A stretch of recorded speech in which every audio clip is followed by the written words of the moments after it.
Akimili, unajua kwa hii kijiji wewe ndio unakuwa tu rafiki yangu. Kama kawaida Sina rafiki mwingine. So kuna kitu nataka kukuambia. Niambie. Nataka ikuwe siri kati yetu. Sasa siri yako gani nishatoa? Siri yako na yangu inakuanga between us. Siwezi ambia mtu. Lakini usienda kuambia Brayo, nilikwambia namtaka. Nilikuwa nakurahisishia. Kama singeenda kuambia Brayo nampata, sasa ungekuwa na Brayo. Hapana, mimi nilikuwa nakurahisishia ndio mkapatana. You promise hautaambia mtu? Sitaambia mtu jamani. Itabaki mimi na wewe. Unless ukute isikie kama niko na ball. Mimba? Eti uko na mimba? Umeconfirm uko na mimba? Nimeconfirm. Unaongelea mimba moja? Yenye watu wanabebanga inafura mimba. Uko na ball?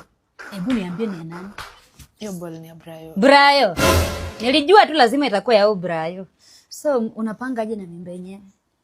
Sijajua bado. It's too early to tell. Ni sawa best. Usikuwe na wasiwasi. Mimi niko. Nitakusaidia. Usikuwe na stress.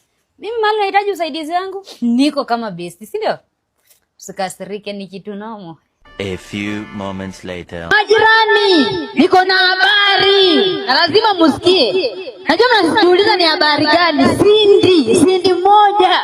Mtoto wa Joseph ule wa kushona viatu ako na mimba. Na amekonfirm ako na mimba. Majirani, Cindy ako na mimba. Na hapo mtampata anayemimba, mjue ametoa. Cindy ako na mimba.